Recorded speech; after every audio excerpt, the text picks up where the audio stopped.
माँ तू सबसे प्यारी है, माँ तू जग में न्यारी है।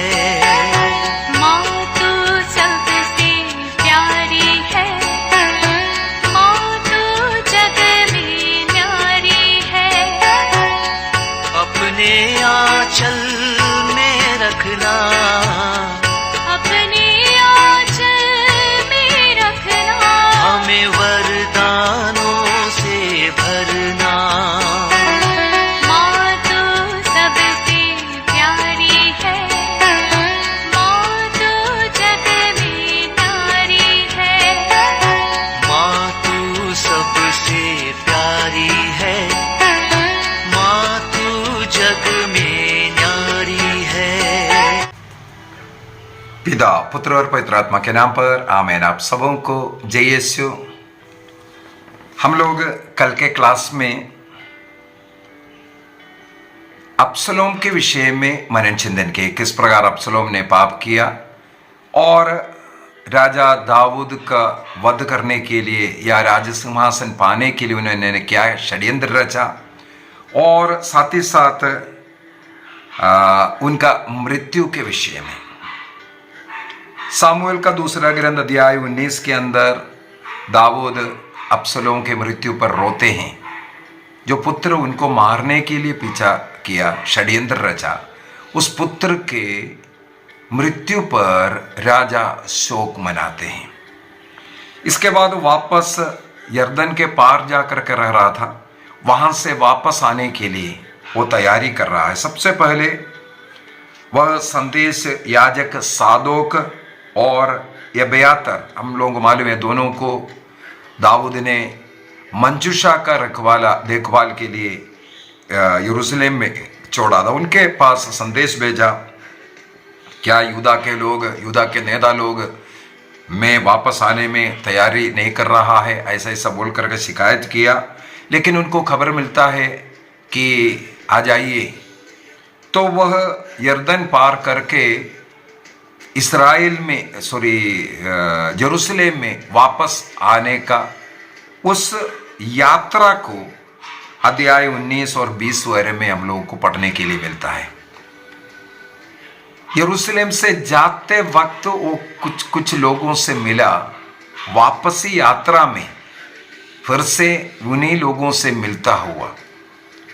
सबसे पहले राजा दाऊद को कोसने वाले, उनको अभिशाप देने वाले, उनके ऊपर पत्थर मारने वाले उस शिमई आते हैं। शिमई आकर के उनके चरणों पर गिरते हैं। सामुएल का दूसरा ग्रंथ अध्याय 19 वाक्य 16 से। ये आजकल का पॉलिटिकल लीडर्स जिस प्रकार है उसी प्रकार जो राज करने वाला जो पॉलिटिक्स पार्टी है उसके साथ अन्य पॉलिटिकल पार्टी से कुछ लोग निकल करके वहां ज्वाइन करते हैं। अरे वहां आजकल उनका समय चल रहा है, वहां जाएगा तो एक कुर्सी मिलेगा, इस प्रकार सोचने वाला। दाऊद जब अपना जान बचा करके भाग रहा था, तब सिम्मे खड़े होकर के उनके ऊपर पत्थर मार रहा था, गाली दे रहा था, शाप दे रहा था। आज उसने देखा जिसके ऊपर उसने भरोसा किया वो अब्सलोम मर गया है। राजा दाऊद फिर से राजा बन जा रहा है। तब शिमी आकर के इनके चरणों पर गिर करके माफी मांगते हैं। तब उनके सेनापति सब कहते हैं, सरिया के पुत्र अभिषेक ने कहा, शिमी ने प्रभु के अभिषिक्त को अभिशाप दिया, इसलिए उससे मृत्युदंड अवश्य मिलना चाहिए। लेकिन दाऊद ने क्या कहा, सरिया के पुत्रों, मुझे तुम लोगों से क्या, तुम आज मेरे विरोधी क्यों बन रहे हो? मैं क्षमा कर रहा हूं। हमें मालूम है इन्हीं लोग जब ये शिमई राजा को गाली दे रहा था तो आग्रह किया, क्या इसका गला काट दूं? तभी बोला, अगर ईश्वर ने उसके द्वारा मेरे से ऐसा कर रहा है, कल हम लोगों ने इसके विषय में मनन चिंतन किया, उसके द्वारा हो सकता है ईश्वर मुझे आशीष देगा, इसलिए ऐसे होने दो। अभी इनको दंड देना चाहिए। ये जब बोला तो बोलता है तुम मेरा विरोधी मत बनो। मैं आज यह निश्चित रूप से नहीं जानता कि मैं इस्राएल का राजा हूं या नहीं। राजा ने सिमाई से कहा तुम्हें मृत्युदंड नहीं मिलेगा। देखो उसको क्षमा कर रहा है। राजा ने शब्द गा करके उसे ये प्रतिज्ञा की। इसका मतलब शिम्मे को राजा दाऊद ने क्षमा किया। अभी अगला दाऊद से साउल के पौत्र मफीबोशेत मिलने के लिए आया। ये भी हम लोगों ने कल मनन चिंतन किया था। सीबा आकर के राजा का वंदन किया, राजा के लिए भोजन सब दे रहा था। तब पूछा तुम्हारा जो साउल का पुत्र कहाँ है? साउल का पुत्र नहीं, पौत्र है एक्चुअली ये मफीबोशेत। राजा का पुत्र जोनाथन का बेटा है। दाऊद जिसे बहुत प्यार करता था जोनाथन, उसका बेटा है मफीबोशेत। मफीबोशेत राजा अब्सलोम के साथ देख करके वो यरूशलेम में रहा था दाऊद के खिलाफ होकर के। लेकिन अभी अब्सलोम मर गया, दाऊद वापस यरूशलेम आ रहा है। तब ये साउल का पौत्र जोनाथन का बेटा मफीबोशेत भी राजा से मिलने के लिए आते हैं, क्षमा मांगते हैं। देखो राजा वहां पर भी क्षमा देते हैं। लेकिन एक बात है, राजा ने शेबा से कहा था मफीबोशेत का जो भी धन है वो तुम्हारा बन गया है करके। ये बोलने के कारण जो शीबा को जो दिया हुआ वचन उसको निभाने के लिए इससे कहा तुम लोग आपस में अभी ये बांट करके ले लो जितना भी धन संपत्ति है। अगला एक और व्यक्ति वाक्य 32 से वो है गिलियादवासी बर्जिल्ले नाम का एक व्यक्ति। ये गिलियादवा के बर्जिल्ले वो व्यक्ति है जो दाऊद को यरदन पार कर अपने जान बचाने के लिए मदद करने वाला। जब दाऊद लौट रहा था, इससे मिला, उससे कहा मेरे साथ यरूशलेम आइए, वहां मान सम्मान के साथ रहने का मैं बंदोबस्त करूंगा। लेकिन ये बर्जिल्ले कहते हैं मैं नहीं आना है, मैं बूढ़ा हो गया, मैं अपने ही इस देश में मरना चाहता हूं। और उनके साथ भेजने के लिए किसी और को मैं भेज दूंगा बोल करके ऐसा भेजते हैं। तो जितने भी लोग उनका मददगार बना उनसे भी मिल रहे हैं, जो उनका दुश्मन करने था उनको भी वो मिलता हुआ हम लोग देखते हैं। इस प्रकार वो वापस आते हैं। अध्याय 20 के अंदर हम लोगों को उस शेबा के विषय में पढ़ने के लिए मिल रहा है। शेबा नाम का एक अयोग्य व्यक्ति जो बेंजामिन वंशी का बिक्री का पुत्र था, वो राजा दाऊद के खिलाफ में लड़ने के लिए इस्राएल को बहकाना शुरू किया। ये शेबा नाम का ये व्यक्ति बेंजामिन गोत्र का है।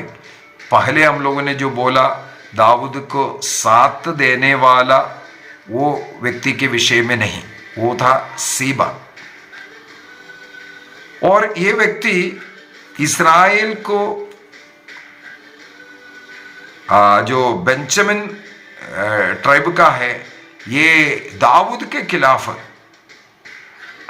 लड़ने के लिए और जो यूदा गोत्र से अन्य गोत्रों को अलग कराने का जो प्रयास करता हुआ।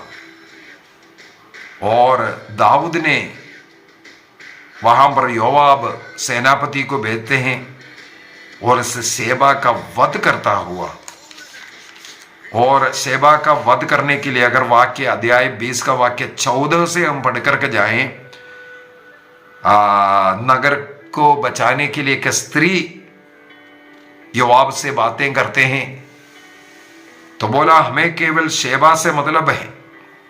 तो स्त्री ने कहा ठीक है, अब शेबा का सिर काट करके मैं स्वयं दूंगा, लेकिन तुम लोग इस नगर में मत घुसिए। तो वादा करते हैं। इसी प्रकार नगर के दीवार के ऊपर से शेबा का सिर काट करके दे दिया। इस प्रकार शेबा का वध होता हुआ वहां पर हम लोग पढ़ते हैं। और अध्याय 21 के अंदर राजा दाऊद के दोबारा लौट आने के बाद जो शासनकाल के समय पर 3 वर्षों तक अकाल पड़ गया।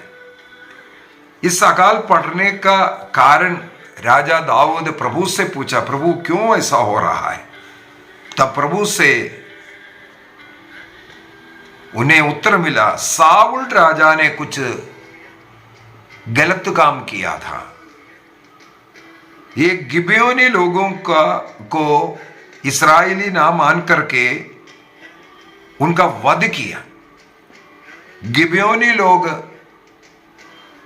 बेकसूर लोगों का वध कर रक्त बहाया, इस कारण ये अकाल पड़ रहा है। तब दाऊद तुरंत जाते हैं गिबेयोनियों से मिलने के लिए। देखो, साउल ने गलती किया तो उसका प्रायश्चित करने के लिए वहां पर दाऊद पहुंच रहा है। अगला दाऊद का स्वभाव, गलती उसने नहीं किया, किसी और ने किया, उसका दुश्मन ने किया, लेकिन दाऊद वहां पहुंच करके प्रायश्चित करने के लिए तैयार हो गया। तो गिबेयोनी लोग कहते हैं, जो हम लोगों का बीच आकर के जो नरसंहार करने वाले लोगों में 7 लोगों को हमें दे दो, उनका वध कर हम लोग तुम लोगों को आजाद कर देंगे। इसी प्रकार दाऊद कार्य करते हैं। अध्याय 21 का वाक्य 14 से हम लोग ये सब पढ़ सकता है। तो ईश्वर इस प्रकार वो अकाल जो था वो सब खत्म करता हुआ। और अध्याय 21 में हम लोगों को फिलिस्तियों के साथ जो लड़ाई हो रहा है उसके विषय में भी हम लोगों को पढ़ने के लिए मिलता है। और फिलिस्तियों के साथ जो लड़ाई है उसमें कैसे विजय प्राप्त कर रहा है। और अध्याय 22 के अंदर एक विजय गीत है, एक स्तोत्र है, दाऊद का एक गीत है।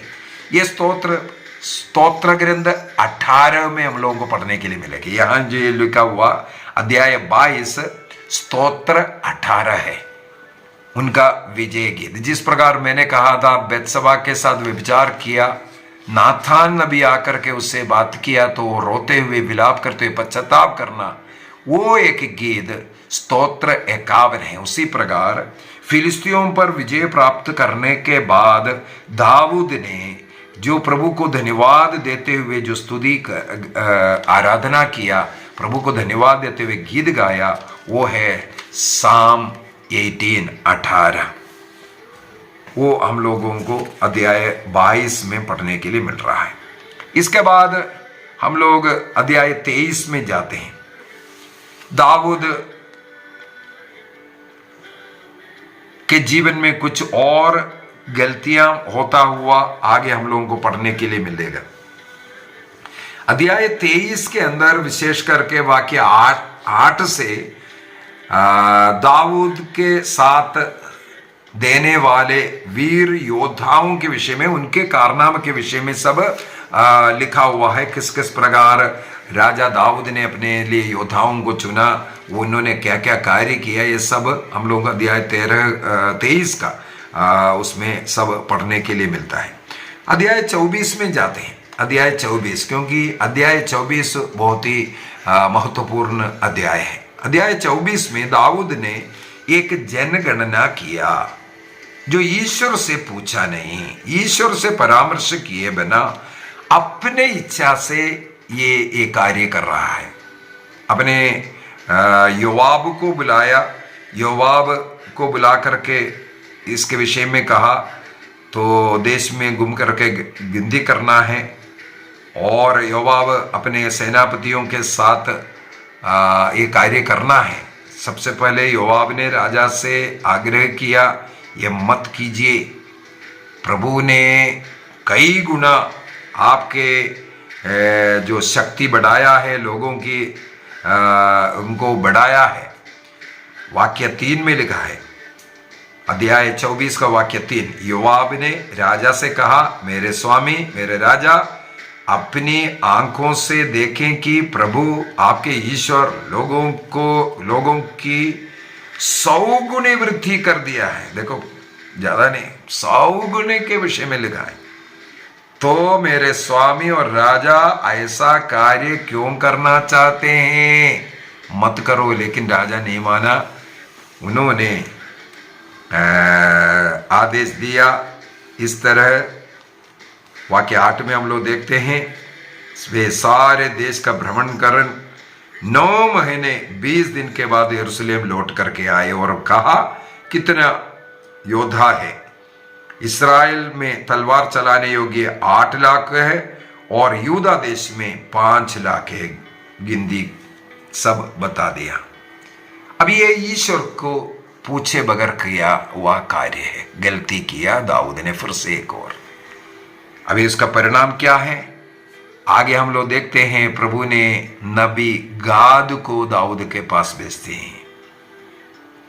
दाऊद का ये पाप वाक्य 10 में लिखा है, जनगणना के बाद दाऊद को पश्चाताप हुआ और उसने प्रभु से कहा, मैंने जनगणना कराकर घोर पाप किया है, प्रभु अपने सेवक का पाप क्षमा कर, मैंने बड़ी मूर्खता का काम किया है। पश्चाताप तो किया, लेकिन प्रभु ने नबी गाद को उनके पास भेजते हैं, तुमने एक कार्य किया, इसलिए तुम एक चीज को 3 बात बता करके दिया, इनमें से 3 में से एक दंड तुम चुन लो। तुम्हारे राज्य में 7 वर्ष तक अकाल पड़ना है, पहला। तुम 3 दिनों तक पीछा करते हुए शस्त्र के सामने भागते रहो, ये दूसरा है। इसके बाद तीसरा एक और है, तुम्हारे देश में 3 दिनों तक महामारी का प्रकोप बना रहे, इनमें से कोई एक तुम चुन लो, ये दंड तो तुम्हें भुगतना पड़ेगा। तो राजा ने तीसरा वाला ले लिया, 3 दिनों तक महामारी हम लोगों को देखने के लिए मिलता है, उसके द्वारा एक ही दिन में महामारी के द्वारा दान से लेकर के बेरशबा तक 70,000 लोग एक ही दिन में मर जाते हैं। अध्याय 24 का वाक्य 15 में हम लोग पढ़ते हैं, दाऊद के एक गलती, महाराजा का एक गलती, घर का मुखिया का एक गलती परिवार को दंड मिलता है। परिवार में प्रार्थना करवाना परिवार का मुखिया का काम है। परिवार का मुखिया का काम है नशे से पाप से दूर रहकर परिवार को प्रभु से जुड़े रखना। यहां पर दाऊद ने प्रभु से पूछे बगैर जो अपने मर्जी का, अपने बुद्धि का, अपने इच्छा के अनुसार अपना बल का परीक्षण किया। जनगणना का मतलब है अपना शक्ति कितना है ये देखना। इस कारण दंड जो आया एक ही दिन में 70,000। इसके बाद यरूशलेम पहुंच गया वो दूत, तब ईश्वर ने उसको मना किया और राजा दाऊद ओर्नान के उस कलिहान में उस दूध से मिलते हैं और वो दूध के सामने भी राजा दाऊद पश्चाताप करते हुए कहते हैं, मैंने ही पाप किया, मैंने ही अपराध किया है, इन भेड़ों ने क्या किया, तेरा हाथ मुझे और मेरे परिवार को दंडित करो। वाक्य 16-17 में हम लोग यही पढ़ते हैं। तो ईश्वर ने अभी आगे दंड देने के लिए मना कर दिया है। 70,000 का मृत्यु ये राजा का ये पाप के कारण। तब उस दिन ओर्नान के खलिहान में एक वेदी बना करके उस वेदी पर प्रभु के लिए बलि चढ़ाने के लिए गाद ने, ये जो नबी गाद है, उन्होंने आग्रह किया। तब राजा दाऊद ओर्नान से मिलने के लिए जाते हैं। ओर्नान ने कहा आपके लिए सब कुछ फ्री है, आप ले लो, आपका ही देश है, आपने ही इस यरूशलेम को लड़ करके अपना लिया है, तो आप हमारे राजा है, आपके लिए सब कुछ है, आप होम बलि के लिए बैल को ले लो, जमीन ले लो, जितना जो कुछ चाहिए वो सब ले लो। तब राजा क्या उत्तर देते हैं? वाक्य 24, सामुएल का दूसरा ग्रंथ अध्याय 24 वाक्य 24 में हम लोग पढ़ते हैं, तब राजा ने ओर्नान से कहा, नहीं, मैं तो रुपया देकर के ये वस्तुएं तुमसे मोल लूंगा। मैं प्रभु अपने ईश्वर को मुफ्त में प्राप्त होम बलि नहीं चढ़ाना चाहता, फ्री में नहीं, मैं दाम देकर के प्रभु के लिए बलि अर्पित करूंगा। प्रभु से जुड़ने के लिए, प्रभु की आराधना करने के लिए, प्रभु से प्रार्थना करने के लिए, प्रभु का वचन सीखने के लिए सब हमें मूल्य देना है, समय देना पड़ेगा, वक्त देना पड़ेगा, शक्ति देना पड़ेगा, धन को खर्च करना पड़ेगा। मुफ्त में ये सब प्राप्त होगा ये नहीं सोचना है। तब दाऊद ने 50 शकेल चांदी का दे करके वो खलिहान खरीदा और वहां पर दाऊद ने एक बलिवेदी बनाया, होम बलि, शांति बलि सब चढ़ाया। इस प्रकार महामारी इस्राएल से दूर हुआ। यही जगह जहां दाऊद ने बलिवेदी बनाया, अध्याय 24 का वाक्य 25, वहां पर जहां वो बलिवेदी बनाए, उसी जगह पर उनका पुत्र सुलेमान ने यरूशलेम मंदिर बनाया। दूसरा इतिहास अध्याय 3 वाक्य 1 के अंदर हम लोग ये पढ़ सकते हैं। और इससे सामुएल का दूसरा ग्रंथ भी खत्म हुआ।